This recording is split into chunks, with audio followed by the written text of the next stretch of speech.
programa Uma Origem do Universo.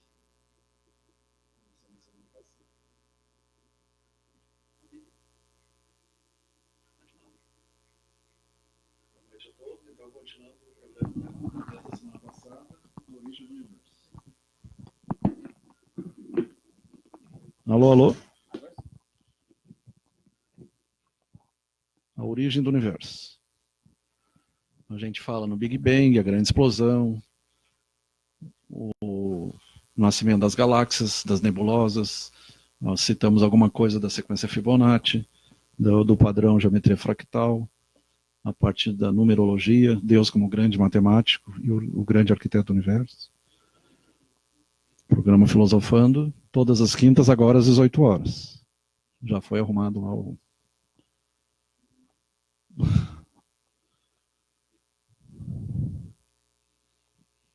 Ali você vê uma figura, a grande explosão, formação dos primeiros átomos, moléculas, galáxias, estrelas. O que a gente vê que é pouquíssimo, é apenas do vermelho ao violeta, é luz branca, dividida em 7 no arco-íris, num prisma. Abaixo infravermelho e em cima ultravioleta. Além de ondas de raio-x, ondas gama, ondas de rádio, de televisão, uma série de outras radiações e frequências. Tem esse aqui.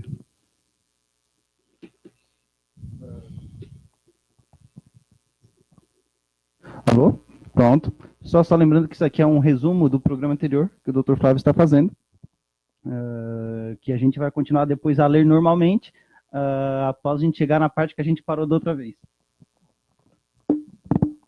Conversamos sobre aquelas fases, a fase da pré-história, dos dinossauros, o fim dos dinossauros com o grande asteroide, o surgimento do homem no quaternário. Alguns dizem que é no terciário, existe uma controvérsia quanto a esse aspecto. Vamos ver quem é que está ali. Jacinto, Rosineia Santos, Barberia do Ney. Ô, Ney, valeu. Samuel Bressan, Alex Garcia Garopaba, Midorvino Crespim, Renato Gonçalves, José Paulo Serafim. Esse aí é o deputado. Foi deputado. O Beto está aqui do lado. Afonso Vieira, Janete Feltrin, Everaldo Chico Bento e Célio Zacarão. Lembrando que a RSU Garopaba é a filial Garopaba.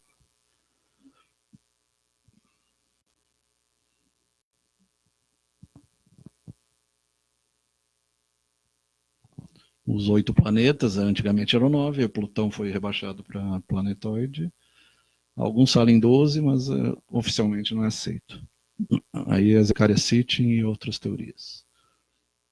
As estrelas, o desvio para vermelho, lembrando que quanto mais vermelho, maior a estrela, até formar uma supernova, que ao explodir vai dar origem a uma anã marrom ou uma estrela de nêutrons. E quasares, pulsares e vários outros corpos, cometas, asteroides, meteoritos. Meteoritos são os que caem na Terra, lembrando disso.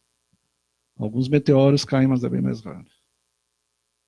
Por sinal, é o único que restou no museu lá no Rio de Janeiro, né? O Bendegó, o maior meteorito que caiu aqui no Brasil.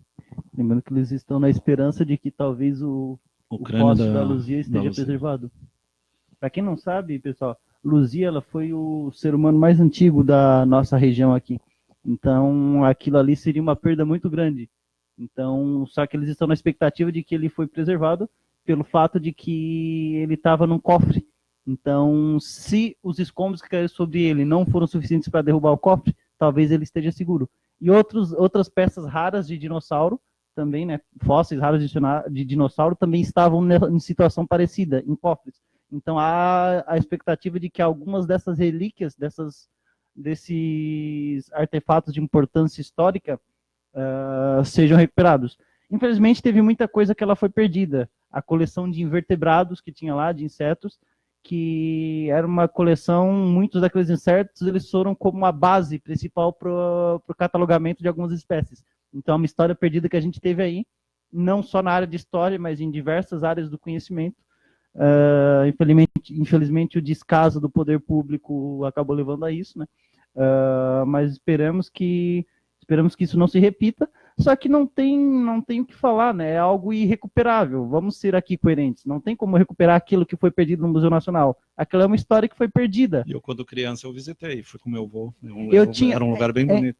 Entre um dos meus planos para o futuro era visitar aquele museu. Só que, infelizmente, já era, né? Inclusive, tem umas campanhas de o pessoal, eles estão tentando preservar a memória do museu, recolhendo fotos de quem ter.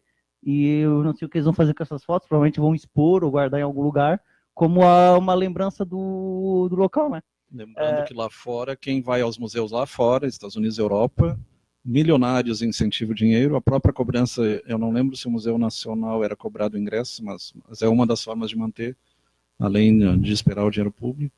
E as faculdades estão sucateadas, federais, né? Então, como é que tu vai deixar nas mãos de uma faculdade federal quebrada, um estado que está quebrado, como o Rio de Janeiro? Realmente é uma grande perda. E fora que também, teve muitos pedidos de verba para botar aquele museu em dia. E há 14 anos atrás já avisavam que podia pegar fogo a qualquer momento. Sim, teve muitos pedidos. Inclusive é tipo uma tragédia anunciada isso. Já se previa que podia acontecer.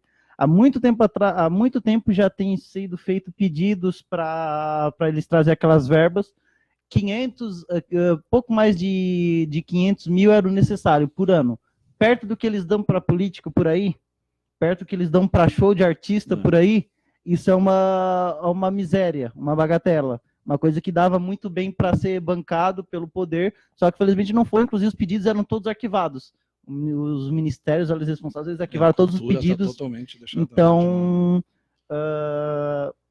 mais medidas que elas barram um pouco do investimento na cultura, na educação e na saúde, e isso fica complicado. Então, eu penso que essas coisas deveriam ser uma das prioridades do nosso Ministério da Cultura. Eu penso que deveria ser feito um memorial, não reconstruir um prédio que ia levar muito dinheiro. Sim, faz um memorial, faz um... Fora que tem coisa ali que nem nas Torres Gêmeas. Tem coisa ali que não vai ter como recuperar, né?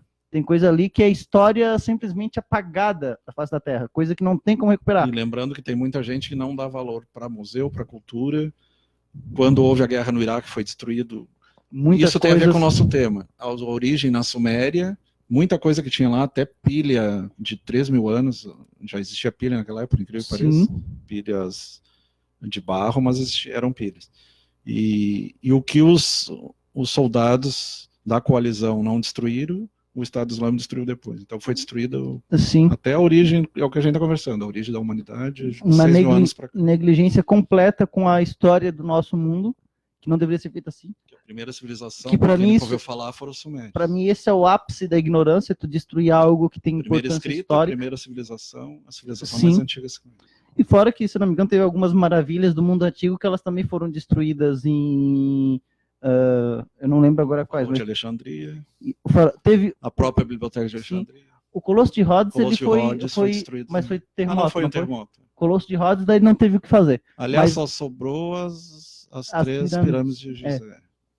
As pirâmides de Gizé, que as únicas que estão lá vivas, estão lá. Mas tem muita coisa histórica que se perdeu ao longo do tempo por causa dessa negligência.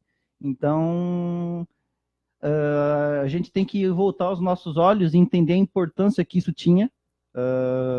Eu vejo muita gente aí que simplesmente está nem aí para o museu, porque são pessoas que elas estão banhadas em ignorância. Porque aquilo é uma coisa muito importante. Estudando o passado, tu entende o hoje e quem sabe até tu pode promover o futuro. Sim, justamente. Nério Tomás Alves, boa tarde, Índio, boa noite. O Nério falando, e a história do Brasil já está apagada. De fato, isso ali foi o que perdeu ali. Quem anti-império está batendo palmas. Né? Sim, inclusive eu vi uma coisa que eu fiquei indignado. Teve uma pessoa que... Teve muitas pessoas, eu vi pessoas comemorando a destruição daquele museu, porque ele foi, de acordo com essas pessoas... Porque tinha 200 anos. Que elas, a Catedral Notre Dame tem 800 anos. São pessoas que elas... A ignorância chegou ali e morreu. Pessoas que comemoravam o museu ter sido destruído, porque isso apagou o legado de escravidão do nosso império. Foi a escravidão e o 7 de setembro foi lá também. Isso. E... Leopoldina, né? Só que isso não faz sentido, esse tipo de reclamação. Não é algo que a gente nem vai entrar no caso aqui, a gente vai até pegar qualquer dia para falar disso, mas legado de escravidão, se a gente olhar por esse lado, muitas coisas que hoje em dia ela tem importância histórica, tu descarta elas porque elas são um legado de alguma desgraça. Na verdade, não, elas são importantes justamente para te saber o que se passou na época, para te não tornar a repetir. Museu do Holocausto. Inclusive, eu tinha uma professora, Dona Nelma Sartor, se ela estiver nos ouvindo, ela mora aqui na Fumaça, a primeira coisa que ela me ensinou histórica, eu nunca me esqueço. Conhecendo o passado, a gente pode compreender o presente para talvez assim nos programarmos para melhorar no futuro que está por vir. Isso aí. A gente não tem como prever o futuro, é claro, mas a gente pode se preparar para ele e não tornar a repetir os erros do passado. Essa foi a primeira coisa que... O passado é aprendizagem e recordação, sim. O presente é o que importa e o futuro é programação. Inclusive a Dona Nelma é bem conhecida aí, os alunos adoram ela, sempre adoravam ela. Eu gostava das aulas dela. E às vezes a gente não conversava só sobre história, né, sobre diversos assuntos, né? Mas era bem interessante. Isso é uma coisa que eu nunca me esqueço, que ela me ensinou, e não tem problema de eu citar não, explicar uma coisa boa, né, que ela me ensinou e que até hoje eu nunca me esqueço. Falando nisso, um abraço lá para a Dona Nelma. Nem a música clássica, né? Hoje tu vê a má qualidade, cada vez pior da música, e eles ainda põem só toca top. Eu poria só toca porcaria. Onde é que tem top? Né? Porque tem uma justificativa que eles usam em relação à música. Música, independente de música, ela é cultura. Tá, beleza. Qualquer tipo de música, de fato, ela pode ser considerada cultura. Só que o simples fato de algo ser cultura não significa que seja necessariamente bom. Porque vamos ver, se a gente vai lá no Oriente, em muitos lugares de lá é cultura tu salpicar a mulher com ácido sulfúrico, ou com algum ácido, quando ela sai da linha. É um machismo o machismo é a cultura nesses lugares. Isso está certo? Não, isso está errado. Então, só porque algo é considerado cultura, isso não livra de críticas. Então, tudo é questionável. Tem lugares que ainda existe canibalismo. Sim. E é certo isso? Não. Para eles para eles é. Só que não significa necessariamente que seja algo adequado. Nazareno Fernandes, o irmão do Beto. Isso. Então, tocamos ficha. Afonso Vieira. Célio Zacaron, Silvana Ranger. Silvana Ranger. Gilmar Silva. Sônia Fogaça. Vanessa Pereira. José Luiz Sobrinho. Janete Maria Feltrin. Dizia para o vermelho, ali está bem representado. O azul seria as estrelas menores, o vermelho as estrelas mais antigas. A expansão do limite do universo. O Big Bang, atualmente ele está em expansão. Alguns dizem que vai haver um Big Crunch, uma contração, mas... O efeito mola, né, que a gente falou no outro programa. Mas, inclusive, a por enquanto, matéria escura e energia escura é expansão. Inclusive, até um tema que é abordado na termodinâmica, algo parecido, a gente falou, vocês dão uma olhada lá no vídeo, que a gente não vai repetir, porque a gente ficou o programa toda outra vez falando isso. Então, se a gente repetir, a gente vai ficar no mesmo assunto que da outra semana. A gente falou disso. Só claro, vocês estão livres para participar. Se tiver alguma dúvida e tudo mais, a gente vai responder aqui. Formação dos universos. Aí é o warp, microwave, as ondas de fundo através de microondas foram os primeiros minutos, primeiros anos os primeiros 300, deixa eu ver, 400 mil anos da grande explosão do nosso superuniverso. Abraço para Vanessa. Tá.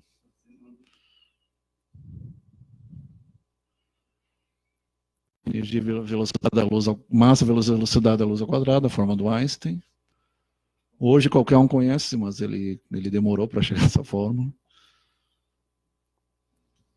Foi com duas conversas não, tipo, para chegar a essas formas, a gente vê assim, essas formas bonitinhas, a gente pensa, ele só pegou umas letrinhas ali. A2 igual a B2 mais C2, teorema de Pitágoras. Só pegou umas letrinhas ali e fez isso aí, coisa mais fácil. Não é fácil não. Eu falo isso porque eu estou na área da engenharia química.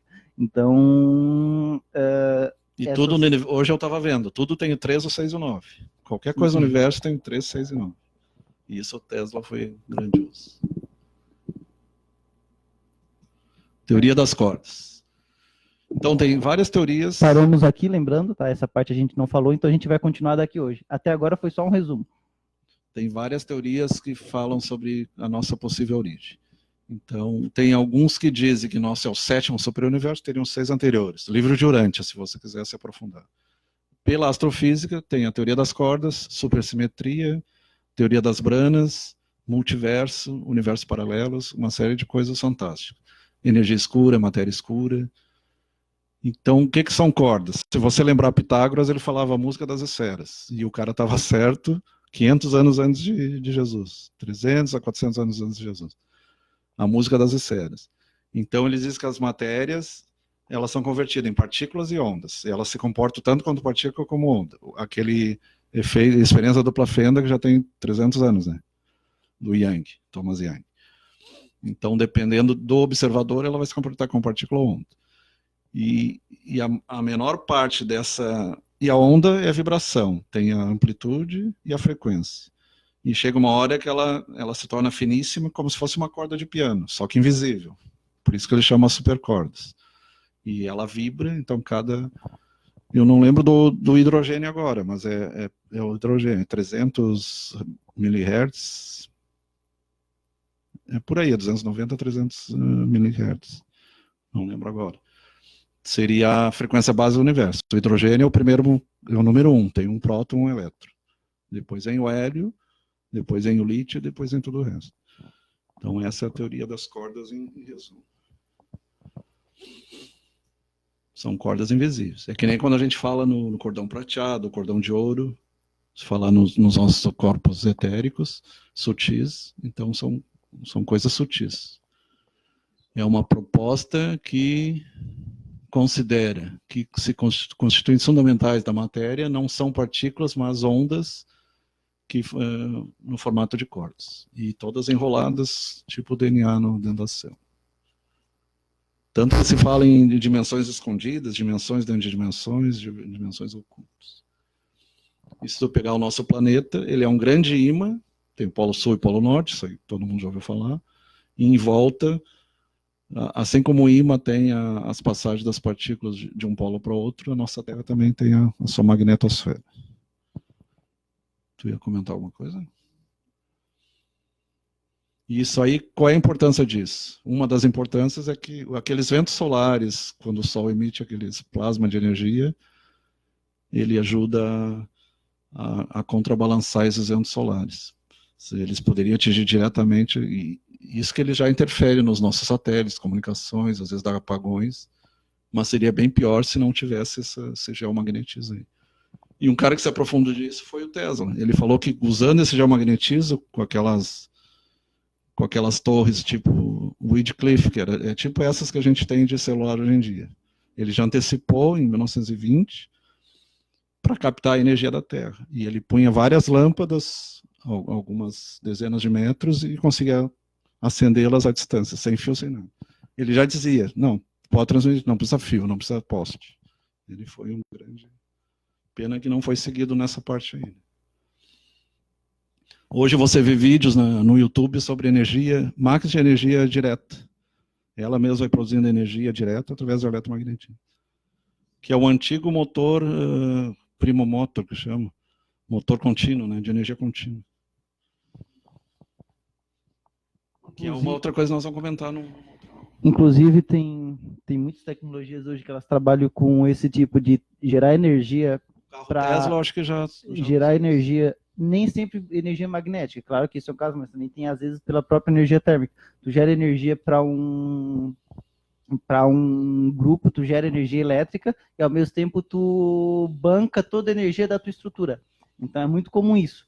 Tem grandes instalações, quando se trabalha com caldeiras muito grandes, por exemplo. Itaipu já usa isso.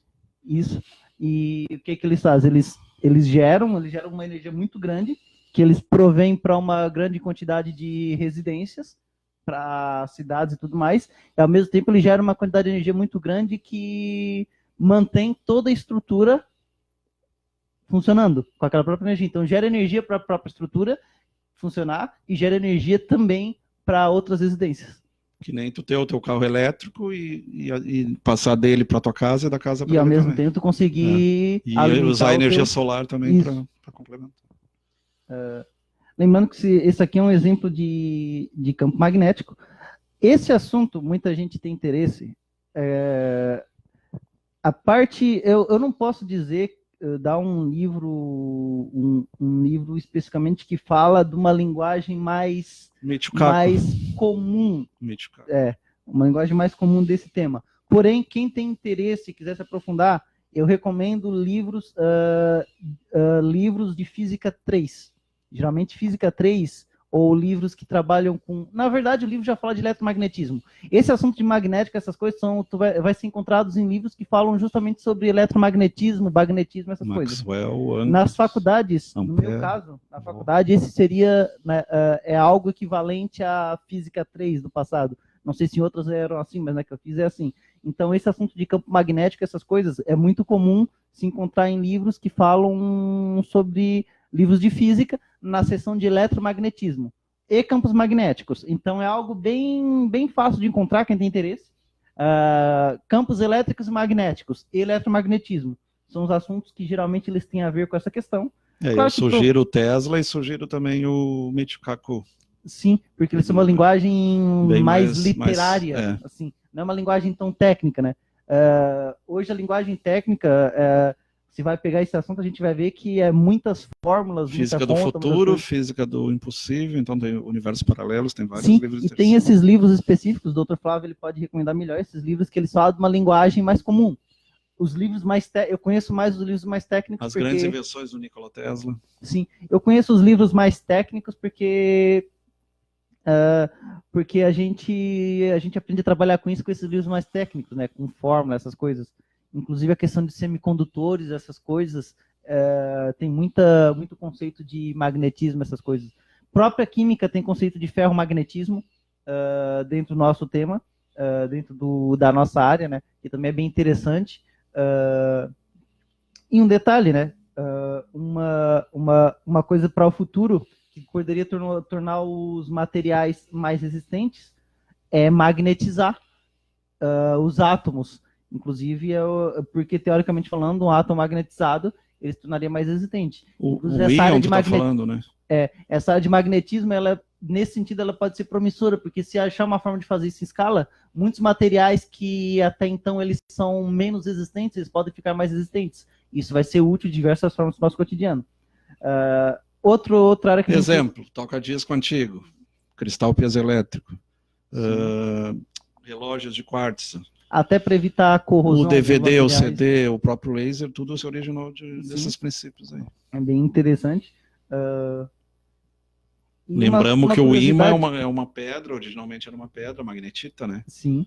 Que eles descobriram que atraía ou repelia, que se pesada, fosse positivo com positivo ou positivo com negativo. Eu tinha uma pedra de magnetita, ela é pesadíssima, é tipo tu segurando realmente um pedaço de ferro, tu sente? Ela é uma pedra, só que seja que você estivesse segurando um pedaço de ferro. E é bem bonita a pedra, eu pelo menos eu gosto, acho ela...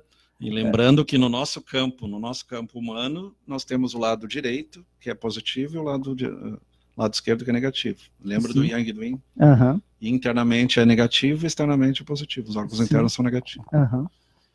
Então fica a dica. Pessoal que tem interesse na parte de magnetismo, vocês vão achar isso de uma linguagem mais técnica. Vocês vão encontrar em livros de física e alguma linguagem um pouco mais comum nos livros que o Dr. Flávio recomendou. Então é interessante a gente dar uma olhada nos dois. Porque tem algumas coisas no livro de física que ela não é tão difícil de entender, mas que em alguns livros... Talvez os livros do... O Tal da Física é um livro bom. Ele fala, né, como a física foi evoluindo. Sim, tem inclusive um livro de física, eu vou trazer como recomendação qualquer dia. O meu professor me passou um nome, na época, meu professor de física, e eu tenho que pegar com ele de novo. Eu até anotei em algum lugar, mas é mais fácil eu entrar em contato com ele. Entrar em contato com ele e perguntar, porque nesse livro a linguagem dele é mais comum, porque ele explica detalhadamente, sem apresentar aquelas fórmulas complicadas. Então ele explica o funcionamento físico. Em um desses temas que ele explica é o magnetismo, que é muito interessante, muito interessante. Inclusive, doutor Flávio, uma curiosidade que foi por causa do magnetismo que eu acabei culminando na engenharia química. Só que, de que forma isso? Quando eu era pequeno, eu gostava muito de ler essas coisas, né? E além de ler, eu também assistia muito TV. Tu já deve ter sido alquimista, né? Gosta de Zacapô. Gostava de ler e tudo mais. E uma vez eu me deparei com um personagem da ficção, que todo mundo conhece, os X-Men, Magneto. E por algum motivo eu fiquei muito interessado naquilo. Eu falei, como assim Magneto? O cara é um imã, alguma coisa assim. E daí eu fiz a primeira pergunta, tá, o personagem ele Tem pode um chinês voar. que acende lâmpada com a boca, usando... O personagem, e daí eu pensei comigo, o personagem, o Magneto, dos X-Men, o principal vilão dos X-Men, ele pode voar. Só que ele controla o magnetismo. De que forma, controlando o magnetismo, isso possibilita que ele voa? Foi aí que eu comecei a ter essa ideia de querer saber como tudo funciona. Antigravitação. E no caso do Magneto é o seguinte, ele tem controle sobre os próprios átomos dele. Então ele consegue fazer com que os átomos dele repilam, exerçam, na verdade, né, um efeito Essa é a explicação para levitação. Se você já ouviu falar, fulano levitava. São José do Cupertino, Teresa d'Ávila, Santa Maria de Ágreda, tem alguns personagens que levitavam. Jesus levitou sobre a água. E como é que eles fazem isso? Negativo com negativo. Sim, eles têm controle sobre, teoricamente, como é que tu consegue voar se tu controlasse o magnetismo. Tu poderia fazer com que os teus pé átomos... positivo chega negativo, ou ao contrário. Ou ar. Funciona com ar. E aí tu transforma, fica negativo, negativo e repete. Isso. É possível fazer. Nesse caso, o que E assim explica o disco voador também, a antigravitação. Sim. O maglev, o trem magnético. Os semicondutores também. Semicondutores. Assim. E como é que funciona? O átomo do objeto que está a levitar, nesse caso era o personagem Magneto, ele exerce uma força de repulsão, os átomos dos pés dele, com os próprios átomos do chão e do ar. E isso possibilita que afaste, porque eles não podem se juntar. Quando eu tenho positivo com negativo, positivo com positivo, aliás, eles se repelem. Quando eu tenho... E negativo com negativo também. Isso, positivo com positivo, negativo com negativo, eles se repelem. Então, essa repulsão, que é um termo muito comum, a repulsão possibilita que o objeto em questão ele voe. Porque o que acontece? Os átomos do objeto, eles vão estar repudiando os átomos quando do ar. Quando tenta encostar dois ímãs e ele chega a pular, né? Pode ver, você faça um teste aí. Você pega dois ímãs e você bota os dois na parte que eles grudam na geladeira. O ímã ele tem uma parte que gruda e uma parte que não gruda. Pega a parte que gruda de um ímã e a parte que gruda de outro ímã. Vocês tentam juntar os dois. Vocês vão ver que eles não se juntam. Por quê? Porque ali são ou é positivo com positivo ou negativo com negativo. É a repulsão, a famosa repulsão. Isso acontece em caráter atômico também com a gente. Então, quanto mais, inclusive, um conceito, a tal das gorduras trans, ela tem muito a ver com a tal da repulsão e atração. Porque o que acontece? Nas gorduras trans, tu tem átomos de uma substância que eles estão... E o normal na natureza é o cis, né? Isso, o cis é o que eles estão... É o correto, o trans é o... O cis, os átomos cis. O que é uma gordura cis? Que é a gordura adequada. Ela é uma gordura que o nosso corpo ele pode metabolizar melhor. Por quê? Porque se você vai ver a estrutura química dele, você vai ver que tem um radical, que a gente chama um carboninho com H ali, na mesma reta que outro. E o que acontece? Como eles estão muito próximos, eles se repelem. Já na gordura trans, a tal da margarina, que é muito comum, né? O doutor Flávio pode confirmar. O que acontece? Os meus radicais, eles estão em posições diferentes da minha molécula. O que acontece? Eles não têm a força da repulsão ali. Então, o que acontece? Como eles estão muito longe, eles ficam mais resistentes, porque eles estão mais firmes, já que eles não vão estar um repudiando o outro. E o que acontece? Quando o corpo vai querer agir sobre ele, ele tem mais dificuldade em quebrar, porque ela está mais firme, mais forte.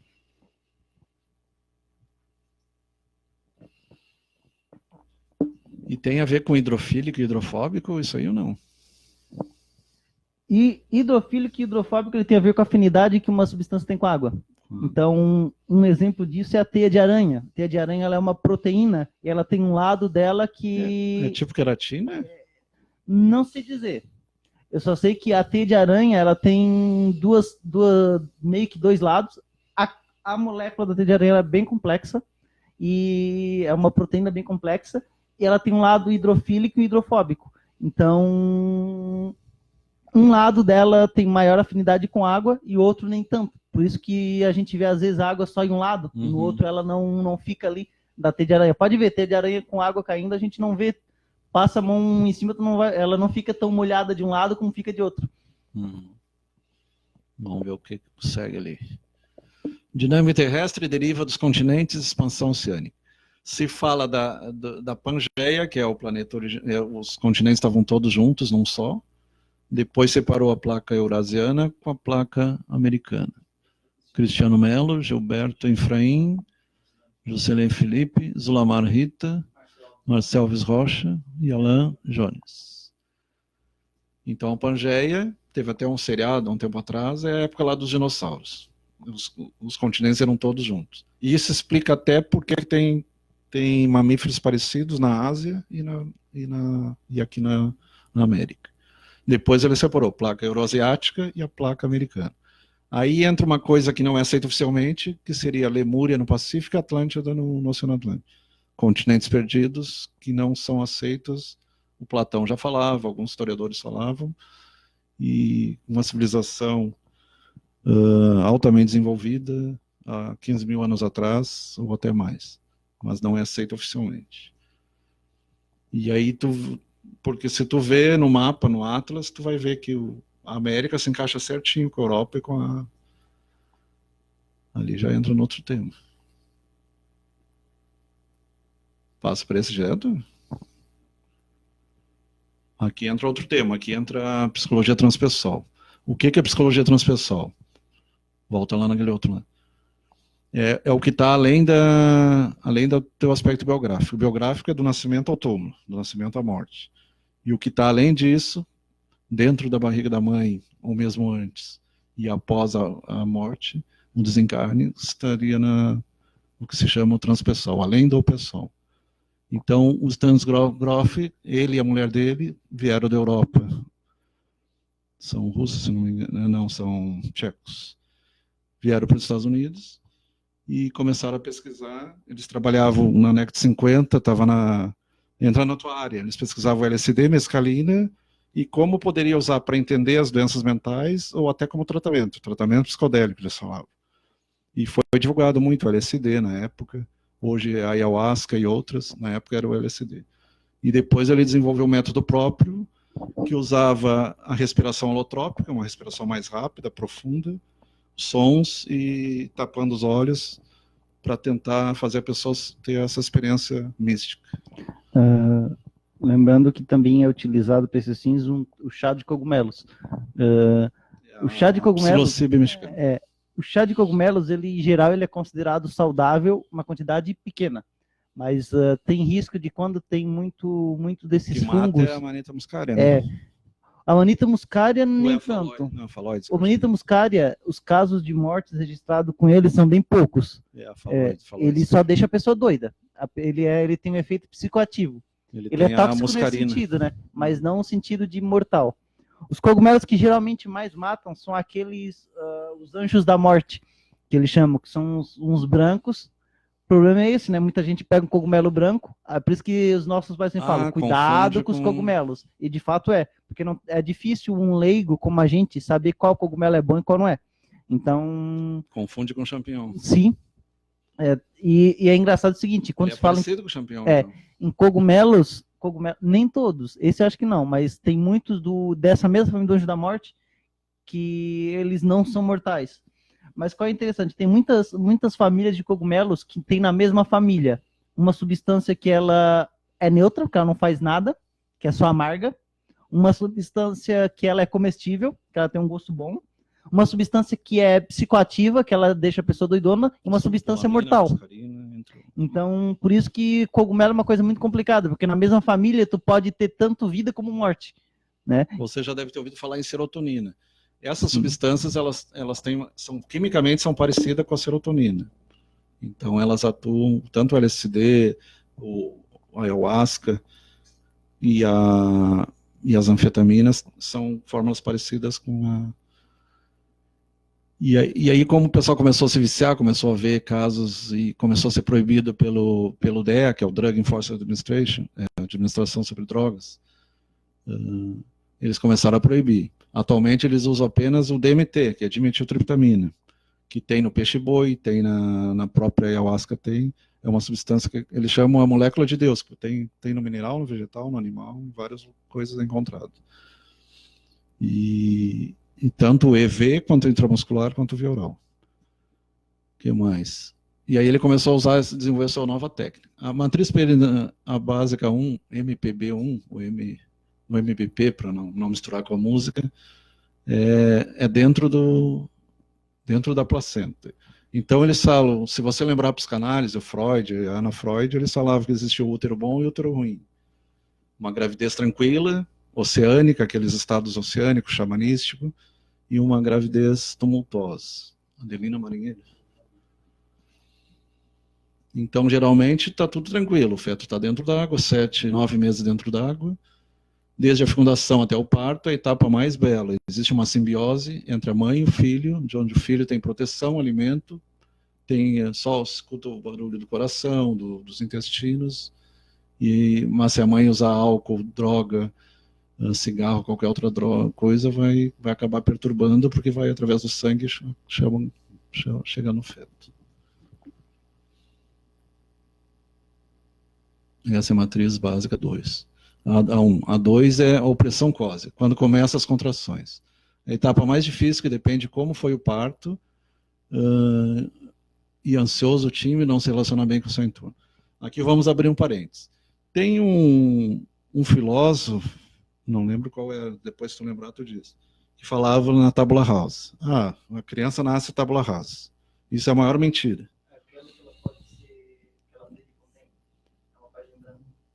Tá, mas lembra o nome do cara? É o John Locke. Isso é uma mentira por quê? Porque através de regressão, seja por música, por terapia holotrófica, uso de droga alucinógena ou hipnose, tu consegue acessar quando tu estava dentro do útero da tua mãe. E mesmo antes. Existem regressões até antes disso. Até outras existências. Então isso aí mostra que ninguém nasce tabula rasa. Pelo contrário, tu traz o que tu fez de bom ou de ruim na tua última existência. John Locke, seu plano Descartes. Então, geralmente é tudo tranquilo. Tu tá ali, tá protegido. Proteção.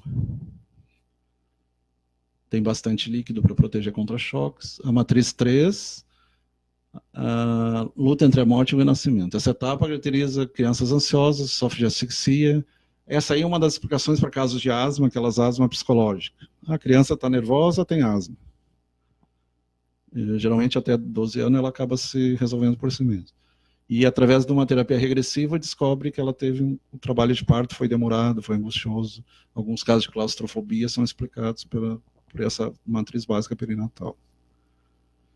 O tempo parto passado é 40 semanas, 37 a 40 semanas em média. Lembrando que a ontogênese repete a filogênese. O desenvolvimento de cada ser repete todas aquelas fases lá, desde a ameba até chegar ao humano propriamente dito.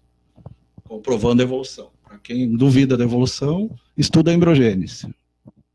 Então, para não a questão religiosa, estuda a embriogênese, tu vai ver que tem alguns seres que nascem com brânquias, arcos branquiais, alguns seres nascem com os olhos do lado, as orelhas aqui embaixo, implantada abaixo, até um...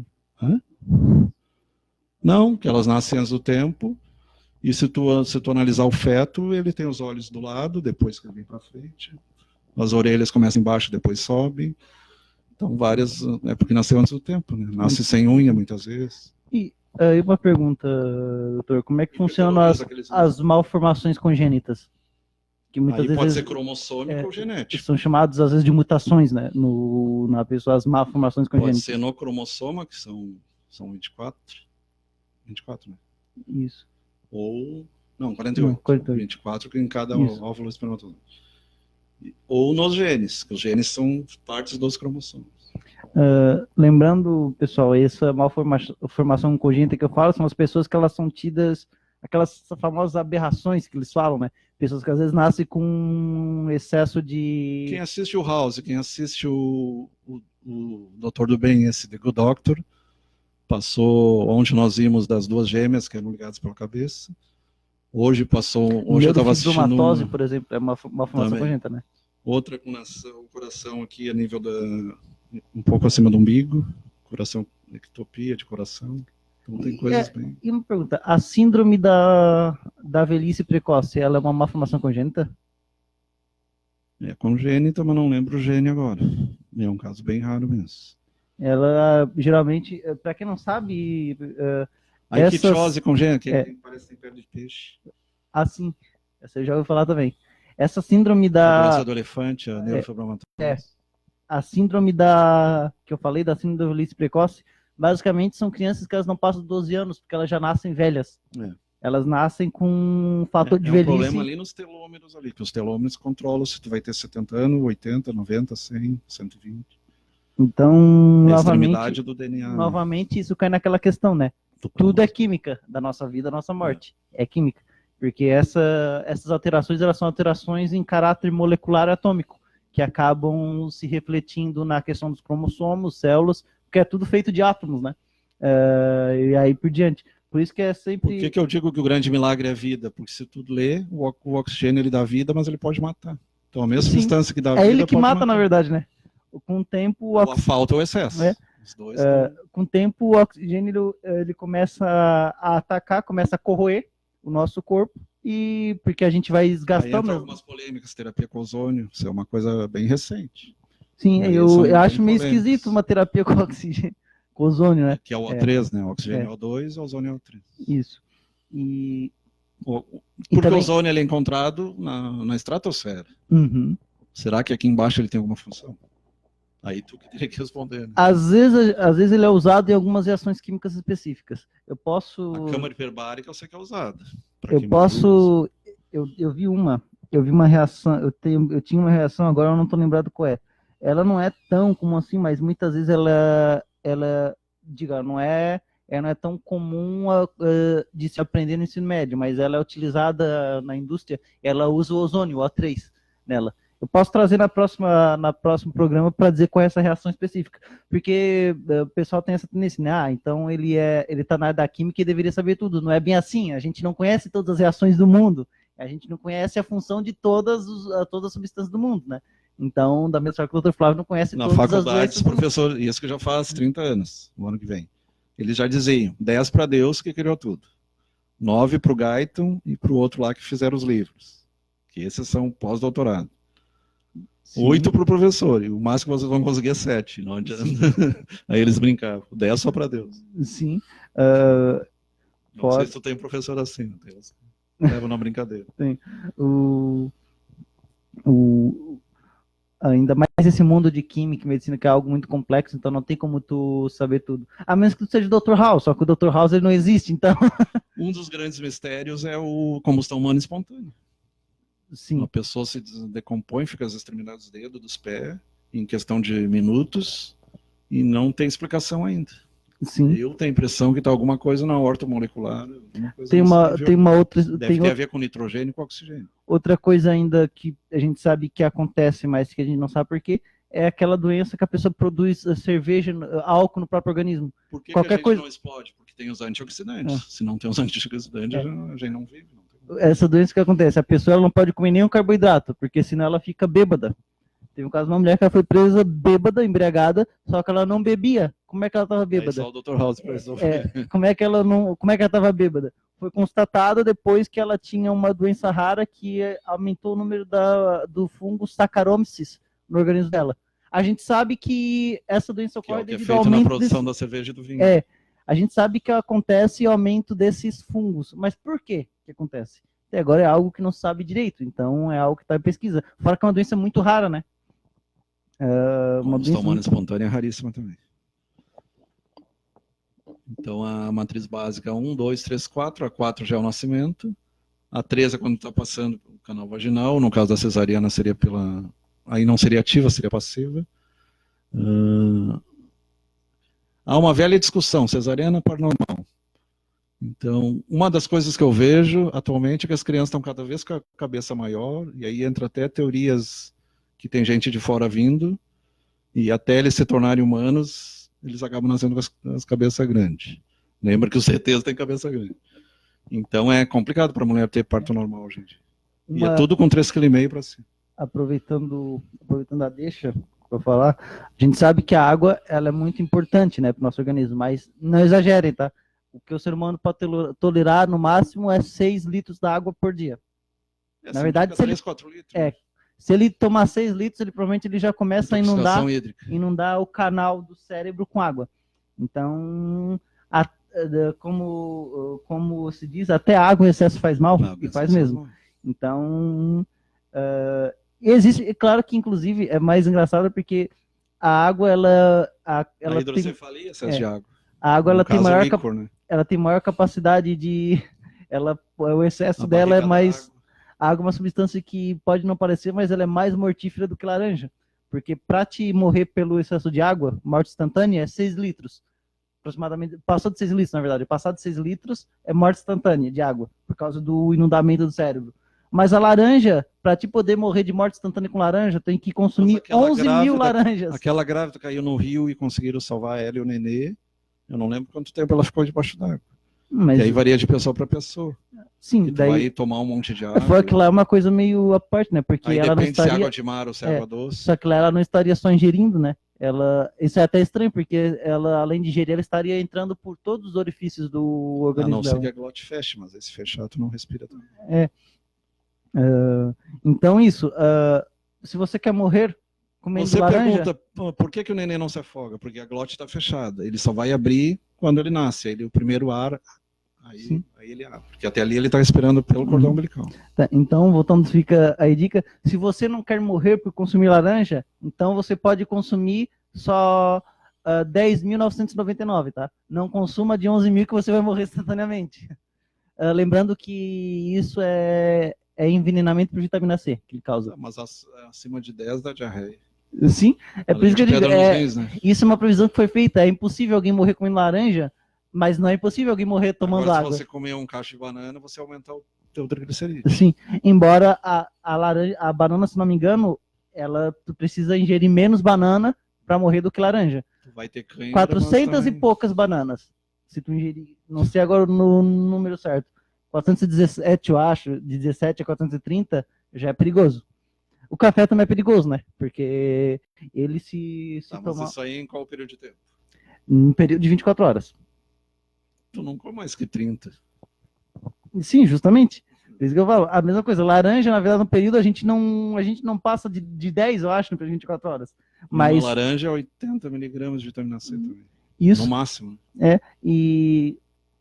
E por isso que isso leva a crer o quê? Que a vitamina C é saudável? Porque tu precisa de uma quantidade muito alta mesmo dela para te morrer envenenado por vitamina C. Então ela é uma das coisas que neutraliza o OH, que é a hidroxila, que é um dos piores radicais para destruir membrana e causar arteriosclerose, diabetes, outras coisas. Só que ainda assim tem um limite, né? Tem dose letal. Mesmo a dose letal dela precisando ser muito alta, a quantidade muito alta, ainda assim isso só comprova que tudo em excesso faz mal. Embora o excesso de vitamina C no organismo tem que ser muito superior a quase todas as outras substâncias, né? Mas é interessante. Mas a digestão da semente pode ser fatal. Sim, mas eu acho que é porque tem outras substâncias ali, né? Inclusive, é até interessante, teve um cara nos Estados Unidos que ele morreu porque ele consumiu 3 sementes de cereja. Isso mesmo, cereja, aquela coisinha pequenininha que parece inofensiva, mas porque ele morreu. Ela não deve comer demais. Porque ele morreu, o cara da cereja. Porque na semente de cereja tem cianeto. Então, ele consumiu uma, ele adorou aquilo. Na laranja tem o elatril, é o B13 e o B14, que é o pangâmico. Ele consumiu uma semente de cereja, gostou, consumiu a outra, gostou, consumiu a terceira, morreu. E a gente não suspeita disso, né? Isso também é perigoso com a semente de maçã. Então a maçã, ela tem cianeto também na semente dela. Então por isso que é sempre bom que você não ingira aquela semente. Você jogue fora. Porque a semente da maçã ela é perigosa também. E a da melancia também é assim. Da melancia também? Vamos continuar, Mari.